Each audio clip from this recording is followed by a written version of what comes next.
بسم اللہ الرحمن الرحیم۔ حضرت آدم علیہ السلام کا مکمل واقعہ۔ جب انسان نے پہل اس زمین پر قدم رکھا تو اللہ نے انسان کو دنیا میں بھیجنے سے پہلے انسان کے زندہ رہنے کے لیے تمام سامان پیدا فرمائی۔ ہوا، پانی، آگ اور مٹی، یہ انسان کی بنیادی ضرورت تھی۔ اس کے بغیر تو انسان زندہ ہی نہیں رہ سکتا۔ انسان کے جسم میں قوت پیدا کرنے کے لیے کھانا بھی ضروری تھا۔ اس کے لیے اللہ نے پھل پھول، میوے، پودے، ہرے بھرے درخت پیدا کیے۔ اس کے علاوہ سر اٹھائے بلند و بالا پہاڑ، رواں دواں گنگناتے ہوئے چشمے، بل کھاتے دریا، سمندر، چاند، سورج، ستارے، غرض کی ہر وہ چیز جو انسان کے زندہ رہنے کے لیے ضروری تھی پیدا کی۔ ان سب چیزوں کے علاوہ انسان کے آرام اور سہولت کے لیے اور چیزوں کی بھی ضرورت تھی، وہ بھی پیدا فرمائی۔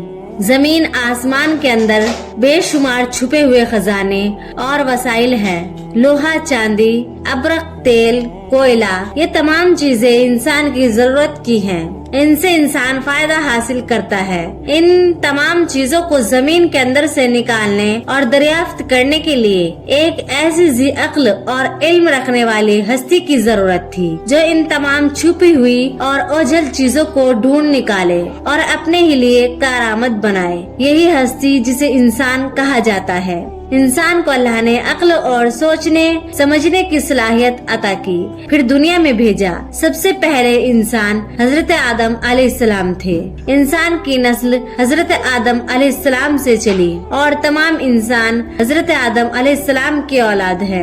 اللہ تعالیٰ نے حضرت آدم علیہ السلام کو پیدا کرنے کے لیے ارادہ ظاہر کیا۔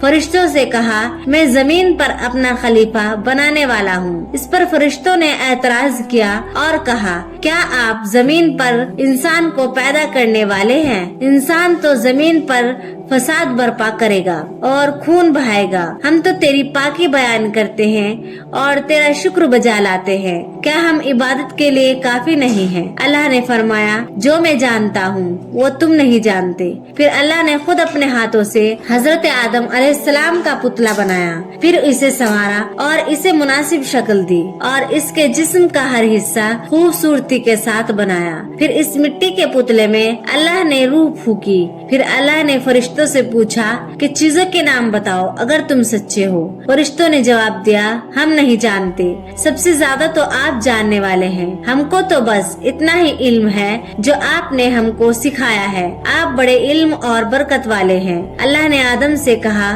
اے آدم، ان فرشتوں کو ان چیزوں کے نام بتاؤ۔ اللہ نے آدم کو تمام چیزوں کے نام بتا دیے تو آدم کے علم میں تمام باتیں آ گئی۔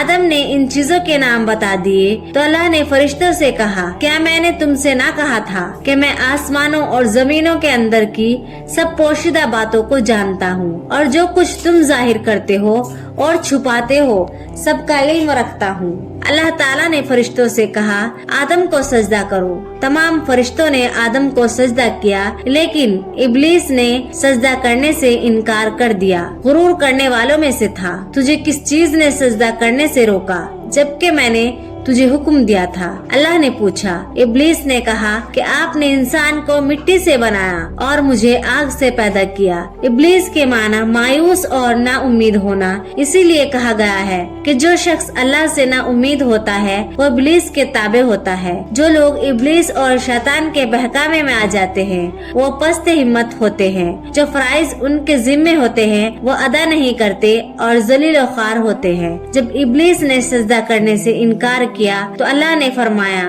تو آسمان سے اتر، تو نے تکبر کیا اور تو ذلیل و خوار ہوا۔